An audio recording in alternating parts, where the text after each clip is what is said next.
Disappointment either destroys you or drives you, and you have to decide which one it's going to be. If you don't consciously decide, there's always going to be more BS for you to deal with.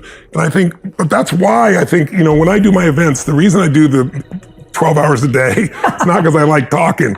It's just that I can tell you something all day long, or I can get you to build the muscle. Yes. And the build of the muscle is by experiencing it. I always tell people a belief's a poor substitute for an experience. Like I could have a belief about you, but now I experience you. So I get to know who you are, right? The same thing's true as like you have a belief about China, you have a belief about working out. So I try to give people experiences that are so profound. And then, the studies they did, they found people 12 months later, 11 months later, we're still in the middle of COVID. They did my digital seminar, and they measured my body like the amount of times I jump 1,000 times in a day, and I weigh 282 pounds, and I come down 4 times the body weight, so it's 1,000 pounds times 1,000 pounds of pressure. My lactic acid, if you've ever been with a friend and you're running and you can't talk, the point you can't talk is a level 4 of lactic acid. I'm at an 18 and still speaking. So they decided to do that on my audience, and they found an interesting pattern. This is the same group that works with some of the, Super Bowl champions and some of the Stanley Cup champions and so forth. There's a ratio in the body of testosterone versus cortisol, the stress hormone. And when the ratio is balanced, they call it the championship bloodline or bloodstream.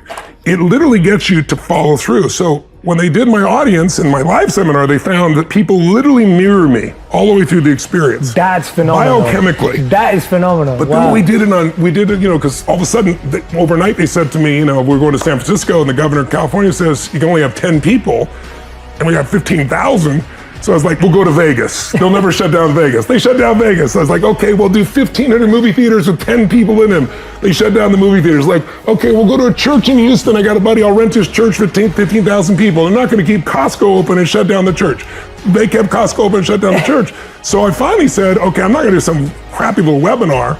So I get this vision. I'm gonna build this facility with 20-foot high LED screens, 50 feet wide, all around me. I'm gonna call Eric Yon at Zoom. I'm gonna get them from 1,000 up to 25,000 people so I can interact with people live in real time. I'm gonna build an app so they can shake it. And the more people do it, the louder it gets, so it's real. So I built this whole thing. So now we're doing bigger events than ever in our entire history. But they did the same measurements on them in different parts of the world and saw the exact same mirroring process. Wow. And the average person, even digitally, just to clarify that, 71% of the people, they had 71% drop in negative emotions, 53% improvement in positive emotions, and 11 months later, in the middle of COVID, it held because it's a biochemical change. So when people say, "Oh, I'm trying," I write books because it's an easy entry point to people. There's so much you can learn from a book, but there's nothing like the experience. That's why I do the events. And like this last 2 years, because of COVID, I did 2 6-day free events. We had 800,000 people attend for 6 days, just 4 weeks ago, because I just wanted people to have answers where they are. And then people start to see, they get momentum, but it's hard to do just reading something or watching a couple of, 20-minute or 15-minute or 5-minute little pieces on YouTube. Yeah. Those are great. They might inspire you, but a transformation requires immersion. It's like, if you ask the average person, did you study a foreign language in school? Most people, oh yeah, high school, college, speak it. They don't. But if you turn around and you said, okay, what if you want to learn Italian? And I just took you to Rome and dumped you off for 6 weeks with no teacher, you're gonna come back 6 weeks later speaking, Italian. So it's immersion. And if you want to master something, I think that's the thing most people don't do. They read a little bit, they listen a little bit, they dip in and out. They don't go day and night, night and day in total immersion in something that transforms them and also something that makes them push through their fears. Yes. Because in the end, that's the only thing that stops me. Everybody's got a story. I didn't know this person. I don't have the resources. They have all the things they don't have. But if you're resourceful, you can get the money, you can get the time, you can get the energy, you can get anything you want. And you've got to get over your fear to be resourceful. So we do experiences that are so physiologically profound that those fears do not stop you anymore. And that's how we get people to get, 10 years later, they're still transformed from an experience that was one weekend.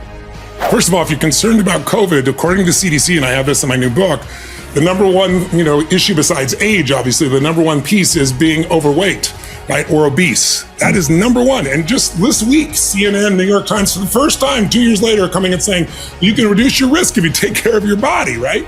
Do you know what number 2 is, according to the CDC? Fear. Because when you get fearful, it changes your breathing, your body temperature, your tension in your body. All these things can create a trigger of reactions, hormones in your body that make you crazy. So when I say fear is physical, here's what I mean. Fear is physical, by the way, so is courage. Emotions are physical.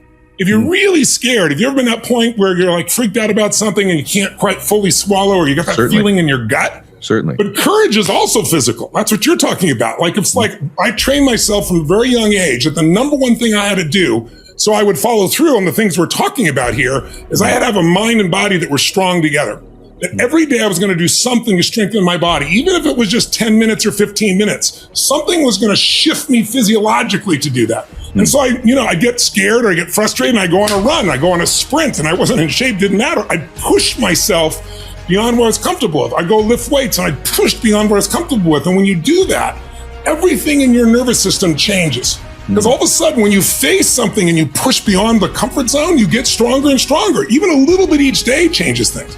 So think about it. Courage, you're not afraid, because there'd be no need for courage. Courage is you're scared shitless, but you do it anyway. Yeah. And so training your body, and you and I both do this, right? We train intensely because we know this is the resource through which my mind's going to try to make decisions. And then the second thing is every day you got to feed your brain, your mind, because if you don't, crap is going in there automatically. We all know that, right? Yeah. I mean, today it's chasing you because we all know, the news knows, they're not bad people, they're good people.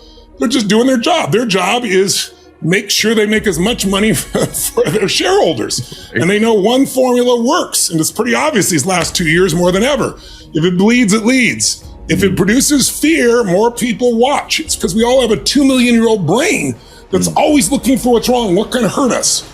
But your 2 million-year-old brain's not going to make you happy, right? Yeah. You have to take control of that 2 million-year-old brain and start to direct consciously what you want your life to be. So changing your body radically by a workout, by a run, by a push, by whatever you're going to do, shifting by feeding your brain every single day, and then making sure every day you're taking some form of action towards a compelling future. Like, what am I going to make better? If you have nothing to look forward to, you're going to be pissed off, you're going to be frustrated, you're going to be depressed, you're going to be overwhelmed. And in those emotional states, even though you're a smart person and you know lots of things, you won't use anything you know. So to me, the leverage to changing somebody's life is always starting with the human body. If I started to speak to you and I spoke more at this tempo, and I said, yeah, Ed, I really think people should get their act together and make this their best year ever, right? I feel terrible in my body. Now, I'm not saying everybody needs to talk fast or loud like me. That's my own physiology, but it's kind of trained. But everyone has different gears. And when you're low gears, like you can be in a great relationship, somebody you totally love, and you're both in a great physical state, emotional state, everything's great. You both get a little low from taking the kids to 20 soccer practices and cash flow problems in the business and all that stuff. And all of a sudden, same love doesn't feel like the same love. You still love each other, but it doesn't come across. And if you're both stressed out, then it creates problems in the relationship. So the most important factor in your life is the ability to manage your mental, emotional state. It is the one thing you have complete control of once you learn how. Then it becomes just the daily discipline. And it's not even discipline, it just becomes habit. To say, I'm not going to live in this lousy pace. I'm not going to put up with it. I know what to do. Let me do it. Let me move forward. But that's why, I do programs and events where I immerse people. Yeah. Because, you and I can talk about this to you and just kind of nod your head. But if I put you in an experience, correct. I always tell people a belief is a poor substitute for an experience. You can have a belief about China. I take you to China, you're going to have an experience. It's very different. And so I think human beings need to put themselves more in experiences. A lot of us today, especially with COVID, being stuck at home and doing business from home, a lot of people are stuck in their head. I tell you, get in your head, you're dead. You'll just go in circles. Get in your head. You got to get that body and that energy moving, and then your head will start to work as well.